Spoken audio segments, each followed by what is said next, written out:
Akhilesh Yadav Samajwadi party, Akhilesh Yadav Samajwadi party.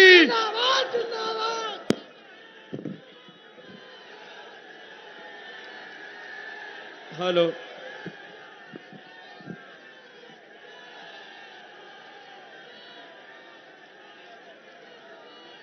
इस सभा की अध्यक्षता कर रहे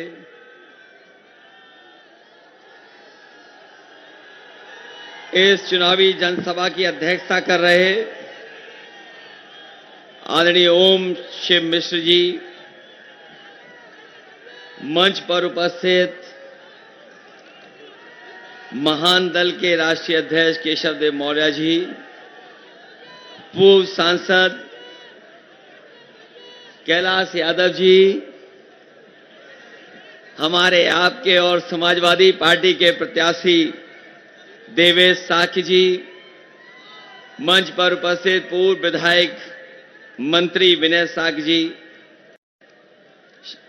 श्रीमती रेखा यादव जी, यहां की विधायक नादिरा सुल्ताना जी, विक्रम यादव जिलाध्यक्ष समाजवादी पार्टी, पूर्व विधायक जीनत खां, मानपाल सिंह जी, पूर्व मंत्री आदरणीय मानपाल सिंह जी,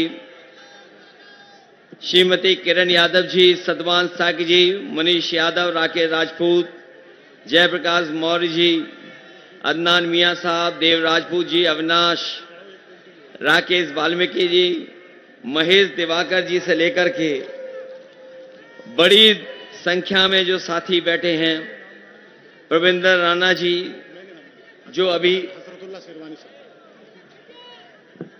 अभी समाजवादी पार्टी में शामिल हुए हैं, प्रविंदर राणा जी, कमल सिंह लोधी जी, पुष्पेंद्र धनगर जी, पंकज पुंडे जी, हेमलता लोधी जी, राजवीर सिंह जी और हमारे हसरतुल्लाह शेरवानी जी, नाशी खां जी से लेकर के बहुत सारे हमारे साथी जो मंच पर उपस्थित हैं, जो हमारे मंच पे हैं, सभी समाजवादी पार्टी, कांग्रेस पार्टी और आप पार्टी के सभी नेतागण जो दूसरे मंच पे हमें दिखाई दे रहे हैं, सभी समाजवादी पार्टी के नेता कार्यकर्ता और इस चुनावी जनसभा में उपस्थित हमारे सभी आदरणीय बुजुर्ग, किसान भाई और बड़ी संख्या में नौजवान साथी पत्रकार बंधुओं, मैं सबसे पहले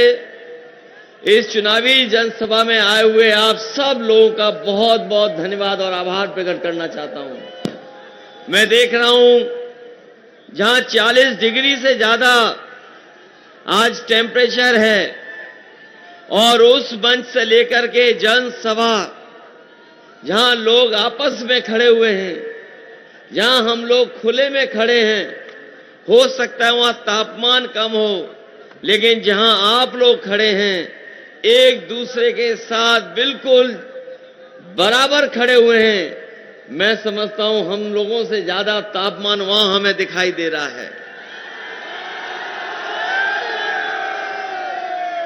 मैं सबसे पहले भगवान बरहा जी के इस मोक्ष स्थली को प्रणाम करता हूं।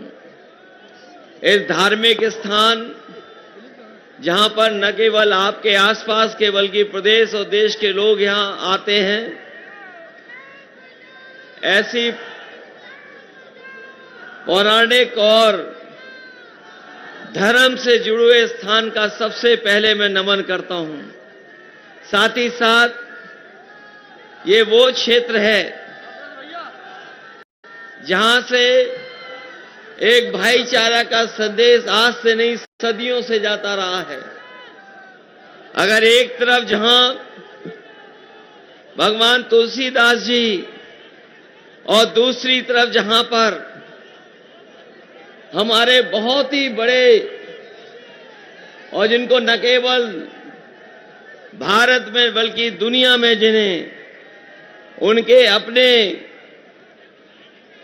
काम की वजह से और साहित्य को लेकर के पहुंचाने की वजह से हम और आप लोग जानते हैं जहां एक तरफ तुलसीदास जी हैं, वहीं दूसरी तरफ खुसरो को भी हम लोग, आप लोग सब जानते हैं।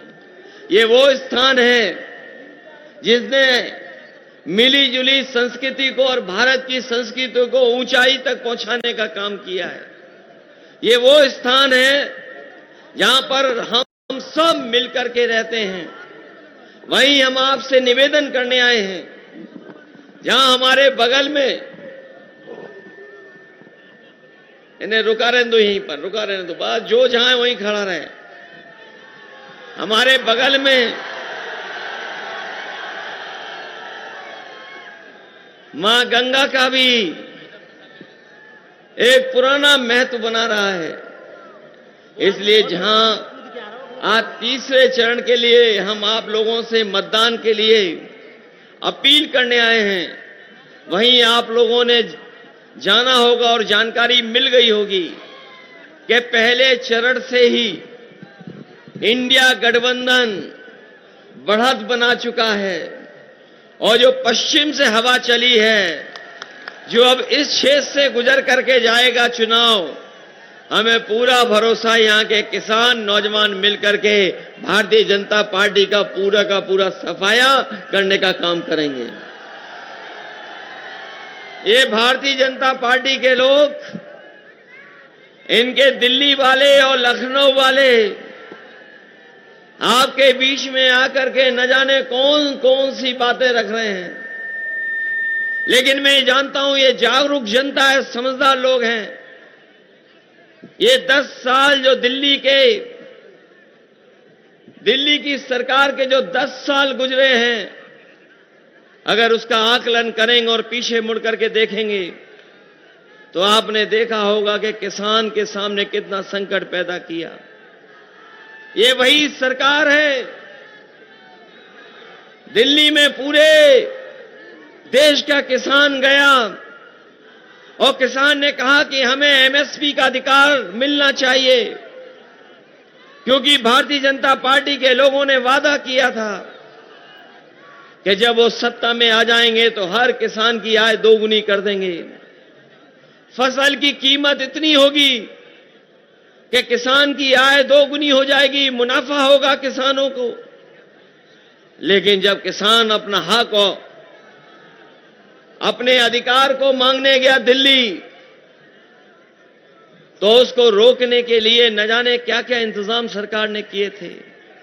आपको याद होगा, सड़क रोक दी गई, बैरिकेडिंग लगा दी गई, बड़ी बड़ी आरसीसी की दीवार खड़ी कर दी, कीलें लगा दी गई। अगर कोई किसान आंदोलन में शामिल होता था, उसमें झूठे मुकदमे लगा देते थे। ट्रैक्टर को डीजल नहीं मिलता था, लेकिन हम अपने किसानों को बधाई देना चाहते हैं, वो ना किसी की परवाह किए, वो उस आंदोलन को सफल बनाने का काम किया। 1000 किसान शहीद हो गया, लेकिन किसान पीछे नहीं हटा और आखिरकार सरकार को पीछे हटना पड़ा। जो 3 काले कानून लाए गए थे, वो तीनों के तीनों काले कानून वापस ले लिए सरकार ने। वो किसानों की ताकत थी और वही किसान आज भी दुखी है। अगर आज अपनी फसल बाजार में लेके गया होगा तो जो कीमत उसको मिलनी चाहिए, वो हमारे किसानों को कीमत नहीं मिल रही है। और जो किसानों के पैदावार को खरीद रहे हैं, जो बड़े बड़े उद्योगपति हैं जो आजकल इस कारोबार में आ गए, उन्होंने किसानों की फसल को अपनी नई नई बड़ी बड़ी गोदामें बनवा ली हैं। वहां पर फसल को, पैदावार को रख करके बाजार को नियंत्रण करने का काम कर रहे हैं। जब किसान की फसल तैयार रहती है, ये सस्ते दामों में खरीद रहे हैं, और जब बाजार में भाव बढ़ जाता है तो यही लोग उद्योगपति मुनाफा कमा रहे हैं। अभी हाल ही में गेहूं, बताओ हमारे किसान भाई और यहां जितने लोग खड़े हैं, सब खेतीबाड़ी से जुड़े लोग हैं। क्या भारतीय जनता पार्टी के लोगों ने जो वादा किया था कि हम किसानों की आय दोगुनी कर देंगे। बताओ, आपको क्या गेहूं की कीमत मिल गई इस बार बाजार में? कहीं सरकारी खरीद हुई हो तो बता दो।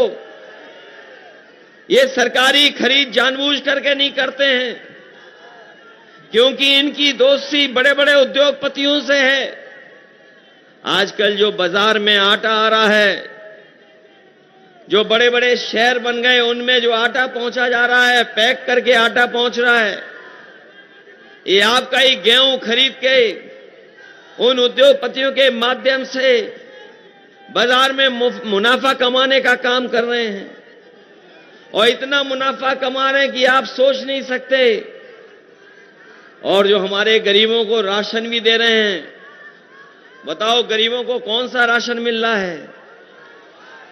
ये सरकार जो कह रही गरीबों को हम राशन दे रहे हैं, हम अपने गरीबों को भरोसा दिलाना चाहते हैं उनके स्वास्थ्य के लिए।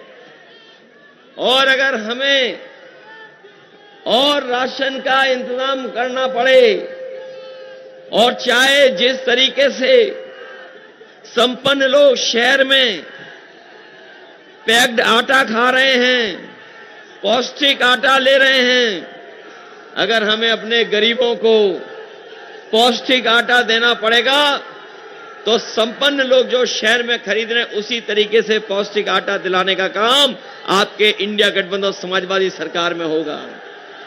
और केवल आटा से काम नहीं चलेगा, ये जमाना डाटा का भी है। डाटा तो न केवल अपने गरीबों को हम पौष्टिक आटा पैक्ड पहुंचाएंगे, साथ ही साथ आपके मोबाइल भी चलने लगे, उसके लिए डाटा भी फ्री देने वाले का काम हमारे आने वाले समय में होगा। और इसलिए जरूरी है, याद होगा आपको कि जब कोरोना आया था तो संपन्न लोगों के परिवार के बच्चे तो पढ़ लिख लिए थे, क्योंकि ऑनलाइन पढ़ाई हो जा रही थी। जिनके पास अच्छे मोबाइल थे, इंटरनेट था, लैपटॉप था, उनके बच्चे तो ऑनलाइन पढ़ सकते थे। हमारे नौजवान जानते होंगे, आजकल बहुत सारी पढ़ाई, बहुत सारी जानकारी, बहुत सारी सुविधाएं ऑनलाइन हैं। हमारा गरीब कहां से इंतजाम करेगा? इसलिए जिस तरीके से समाजवादी सरकार में हम लोगों ने गरीबों को लैपटॉप बांटने का काम किया था, जो आज भी चल रहे होंगे, इसलिए गरीबों को न केवल सरकार की कामकाज से जोड़ने के लिए बल्कि डाटा की फ्री सुविधा देने का काम भी हम लोग समाजवादी सरकार में करेंगे। ये हमारे नौजवान, जिन्हें मैं देख रहा हूं, बड़ी संख्या में नौजवान आए हैं, और ये नौजवान इतने हैं कि मैं देख रहा हूं चारों तरफ हमें नौजवान किसानों के साथ दिखाई दे रहे हैं। ये नौजवान ये जानते होंगे कि जब भी ये सरकार ने कोई परीक्षा लिखवाई, इनकी जो भी परीक्षा हुई सब में पेपर लीक हो गया। सब पेपर लीक किए सरकार ने। और मैं अपने नौजवानों से कहना चाहता हूं, ये जानबूझ करके पेपर लीक किए सरकार ने, और जानबूझ के इसलिए किए हैं क्योंकि ये नौकरी नहीं देना चाहते, रोजगार नहीं देना चाहते, इसलिए पेपर लीक किया।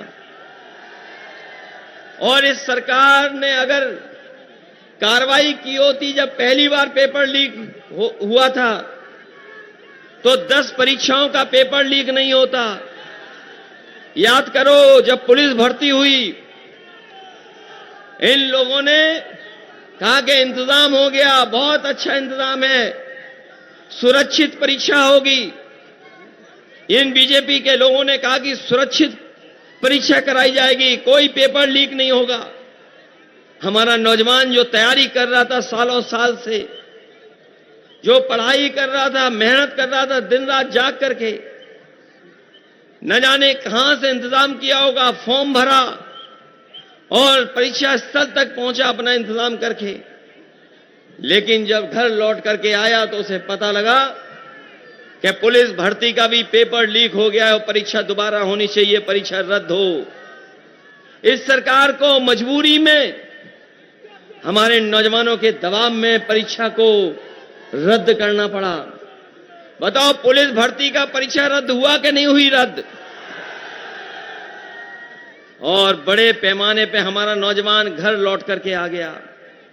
हमने कई सभाओं में कहा और बीजेपी के लोगों को बता दिया कि जब किसान आपके खिलाफ है और नौजवान जिनकी परीक्षा छूटी है, 60 लाख ऐसे नौजवान हैं, और यही 60 लाख नौजवानों के अगर परिवार के 2 सदस्यों को हम जोड़ लें तो अगर हम 3 का गुणा 60 लाख से करें, क्योंकि एक जो परीक्षा देने गया था बेटा है बेटी वो, और उसके मां बाप को जोड़ लें तो एक घर के 3 सदस्यों को केवल अगर हम जोड़ें, और 60 लाख ऐसे नौजवान जो परीक्षा नहीं दे पाए, जिनकी परीक्षा रद्द हुई, पेपर लीक हुए, तो पूरे उत्तर प्रदेश में 1 करोड़ 80 लाख लोग हैं, वो वोटर हैं।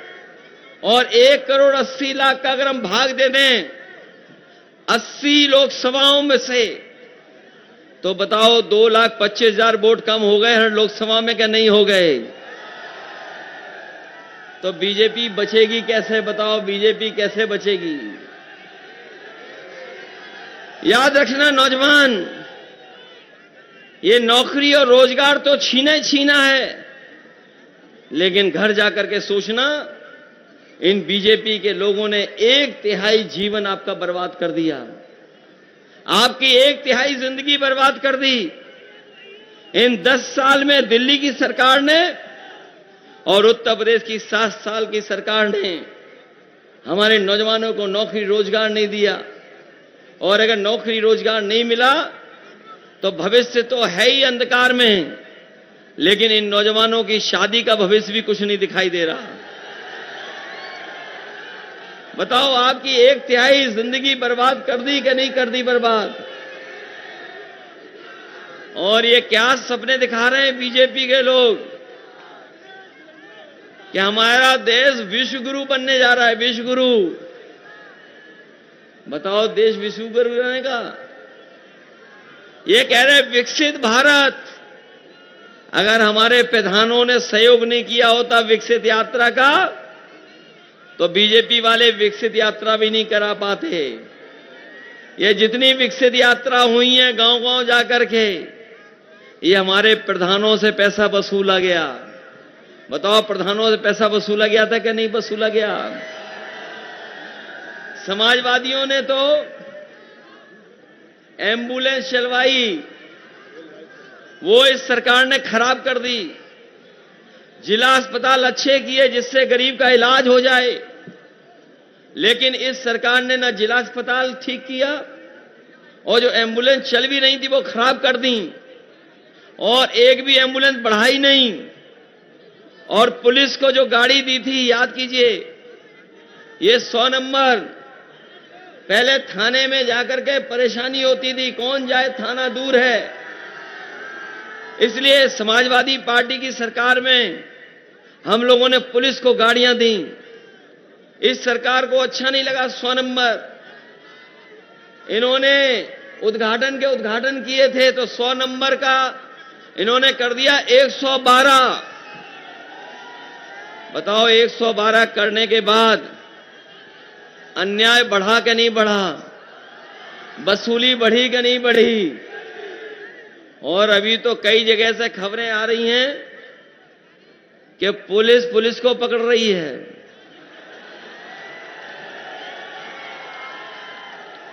कोई चांदी लेके भाग रहा था, पुलिस ने पकड़ लिया। वो चोर नहीं था, वो पुलिस खुद थी। तो सोचिए, चोर पुलिस को पकड़ रही है। एक गोरखपुर पुलिस को पता लगा कि कुछ जा रहा है सामान पैकेट में। पुलिस धीमे धीमे गई, पकड़ लिया उसको जाकर के, और कहीं हिसाब किताब नहीं दिया। सब माल रख लिया। बाद में सूचना हुई तो माल पकड़ा गया, 50 लाख रुपए पकड़ लिए। ये पहली बार बीजेपी की सरकार में हो रहा है कि पुलिस चोर पुलिस को पकड़ रही है। ये ऐसा पहले कभी नहीं होता था। और हम अपने नौजवानों को जब देखते हैं कि यही नौजवान बिना सहारे के खंबे पे चढ़े जा रहे हैं। देखो, पहले एक चढ़ा, फिर उतर गया, दूसरा चढ़ने की कोशिश कर रहा था, नहीं चढ़ पाया, दूसरा चढ़ गया, अब तीसरा आ गया यहां पे। ये वो नौजवान हैं जो फौज में जा सकते थे, नौकरी पक्की मिल सकती थी। ये वो नौजवान हैं जिन्हें फौज की वर्दी मिल सकती थी। लेकिन अब बताओ, अग्निवीर व्यवस्था से कौन खुश है? बताओ, ये अग्निवीर व्यवस्था 4 साल की नौकरी, और 4 साल नौकरी के साथ साथ कोई सुविधा नहीं है, कोई सुविधा नहीं है। शहीद हो जाओगे तो भी सम्मान नहीं है। घर वापस आ जाओगे, जब घर वापस आओगे तो पेंशन भी नहीं है। और अग्निवीर व्यवस्था से हमारी सीमाओं की सुरक्षा नहीं हो सकती है। इसलिए अपने नौजवानों से हम कहना चाहते हैं, इंडिया गठबंधन सरकार बनाने जा रहा है, आप अपना बूथ जिताइए, मदद करिए, और ये अग्निवीर व्यवस्था खत्म कर करके जो पहले व्यवस्था थी पक्की नौकरी वाली, वो व्यवस्था बनाने का काम करेंगे। ये हमारे जिंदाबाद जिंदाबाद खाकी वर्दी वाले सोचते हैं इनकी नौकरी परमानेंट है, लेकिन जब फौज की 4 साल की नौकरी हो सकती है, मैं इन लोगों से भी कहना चाहता हूं कि बीजेपी वाले आ गए तो 3 साल की नौकरी रह जाएगी इनकी। बाद में हमारे साथ ही घूमना खेत में और पॉलिटिकल पार्टी के संग। लोग कह रहे कैसे हो जाएगी पुलिस की 3 साल की नौकरी? यहां जितने खड़े लोग हैं, बताओ किसी को पता था कि फौज की 4 साल की नौकरी हो जाएगी? किसी को जानकारी में था? हम जानते हैं, हमारे ये पुलिस के भाई खड़े, इनकी भी जानकारी में नहीं था। किसी को पता था कि रातों रात रुपए बंद हो जाएंगे? बताओ, रुपए बंद हो गए कि नहीं हो गए?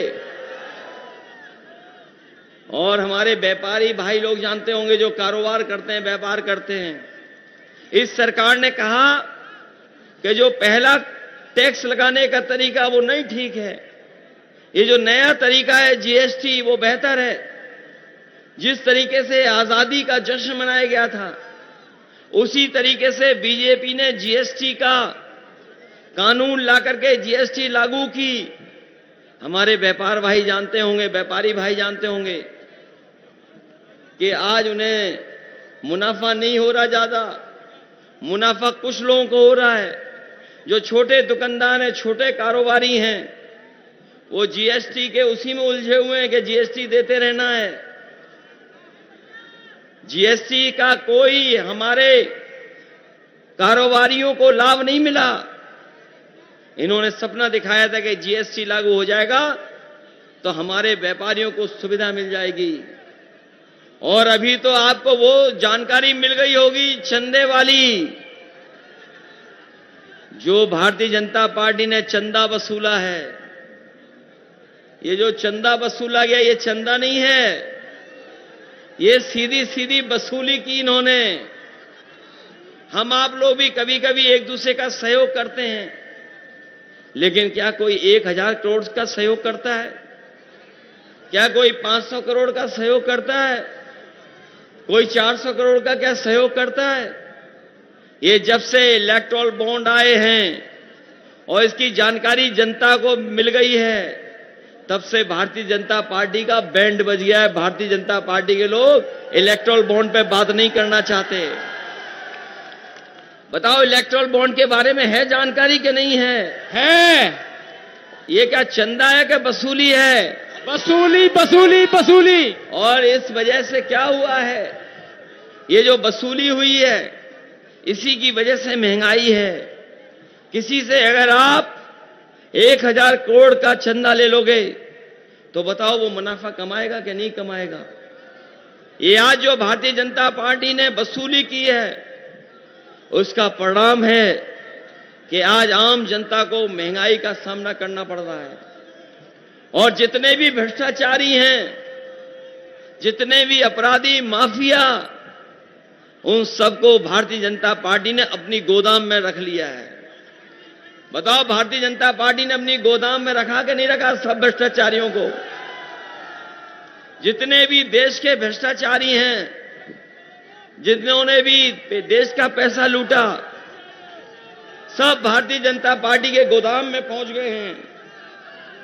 और गोदाम इतनी बड़ी बना ली कि हर दल के लोगों को शामिल कर लिया उन्होंने। बताओ सबसे ज्यादा बैंकों को लूटने वाले लोग, उन्हीं के धोखा देने वाले लोग भारतीय जनता पार्टी में शामिल हो गए कि नहीं हो गए शामिल? और जो लोग कहते थे, जो लोग बड़े बड़े सपने दिखाते थे कि हां चप्पल वाले हवाई जहाज में चलेंगे, बताओ सब कारखाने बिक गए कि नहीं बिक गए सरकारी? ये लोग जो परिवारवाद की बात कर रहे हैं, सच्चाई तो ये है कि ये भारतीय जनता पार्टी के लोग और एनडीए वाले लोग हमारे आपके पीडीए परिवार से घबरा गए हैं। ये पीडीए परिवार हमारा पिछड़ा, दलित, अल्पसंख्यक और आदि आबादी वाला ये पीडीए परिवार और पीड़ित दुखी जो लोग हैं अगड़े, वो भी हमारे साथ। सही मायने में ये जो लोग परिवारवाद चिल्ला रहे हैं वो हमारे पीडीए परिवार से घबरा गए हैं। ये पीडीए परिवार है जो एनडीए को हराने जा रहा है। गिनती में पीडीए परिवार ज्यादा है, इसलिए हमने और सबने मिलकर के तय किया है कि भारतीय जनता पार्टी अगर बड़े बड़े उद्योगपतियों का पैसा माफ कर सकती है। आपको जानकारी होगी कि बीजेपी की सरकार में बड़े बड़े उद्योगपतियों का कर्ज माफ हुआ है और पिछले 10 साल में भारतीय जनता पार्टी ने 16 लाख करोड़ रुपए बड़े बड़े उद्योगपतियों के माफ किए हैं। और जब माफ करने का फैसला लिया तो फैसला ये लिया कि जिसका भी कर्ज 5 करोड़ से ऊपर है उसका पूरा कर्ज माफ हो जाएगा, बैंक को देना नहीं पड़ेगा पैसा। और उसका परिणाम यह है कि बैंकों ने 16 लाख करोड़ रुपए बड़े बड़े उद्योगपतियों के माफ किए। और केवल माफी नहीं किया, माफ हो गया, उसके बाद उन्हीं उद्योगपतियों को इन्होंने कर्ज दिलवा दिया। कहीं दुनिया में ऐसा होता हो तो हमें बता दो कि पहले कर्ज लिया, उसको सरकार ने कर्ज माफ कर दिया और फिर उन्हीं को कर्ज दिलवा दिया। इसलिए हम अपने किसान भाइयों को कह करके जा रहे हैं, अपने गरीब किसान भाइयों को गरीब भाइयों को कह के जा रहे हैं, इंडिया गठबंधन सरकार में आएगा तो हमारे किसानों का पूरा कर्ज माफ होगा, उसमें कोई दो राय नहीं होगी। जब ये 16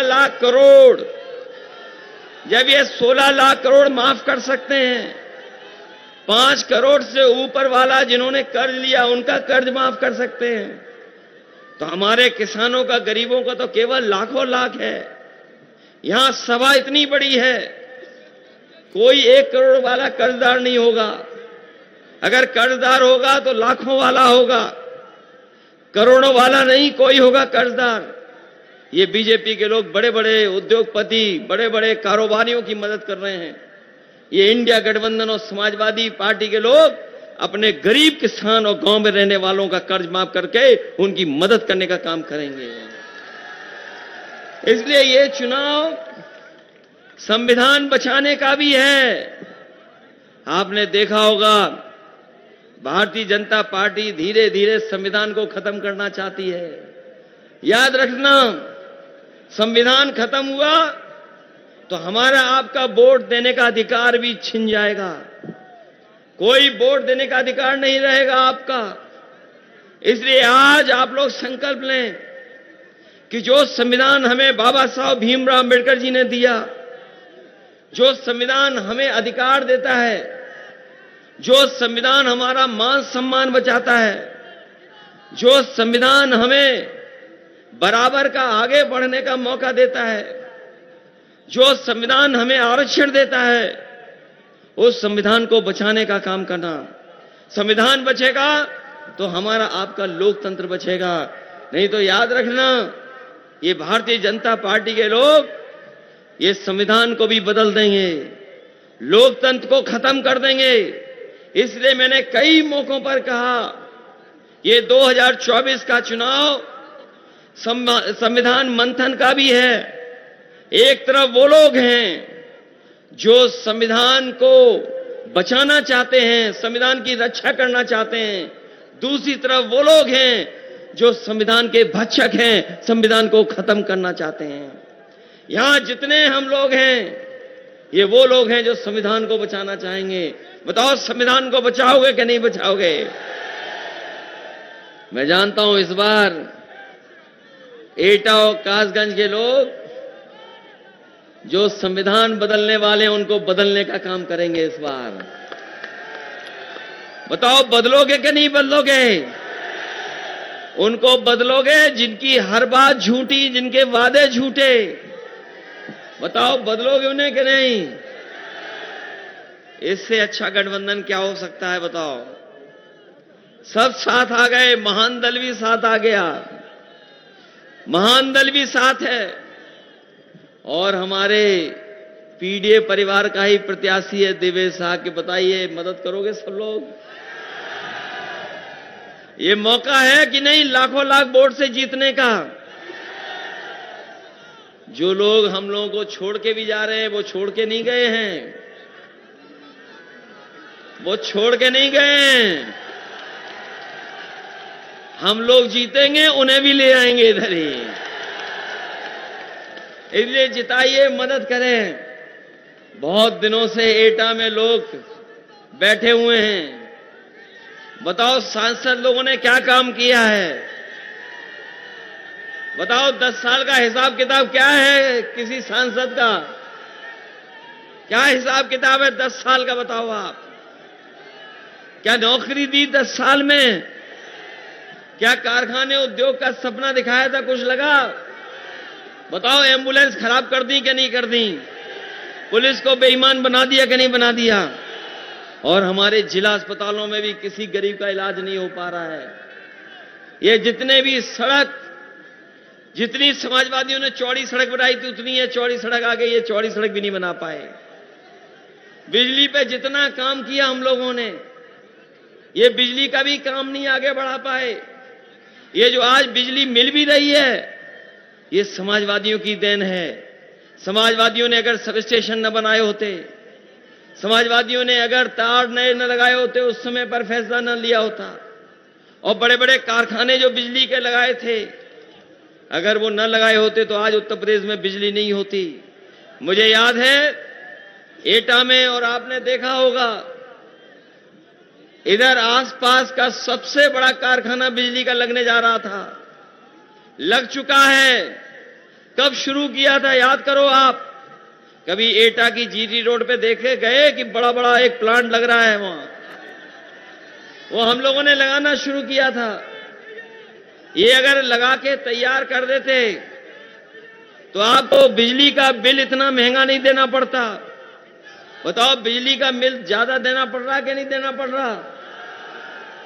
और अगर कोई गलती कर रहा है तो एफआईआर भी हो रही कि नहीं हो रही? और हम लोगों के समय पर बिजली बनाने का काम, बिजली पहुंचाने का काम, लेकिन इन्होंने मीटर लगा दिए हर जगह जाकर के। बताओ, लगा दिए कि नहीं लगा दिए? इसलिए इनसे सावधान रहिए। ये वो लोग हैं जो धोखा देना चाहते हैं, जनता को गरीब रखना चाहते हैं, जनता के दुख दर्द में कोई मदद नहीं करना चाहते।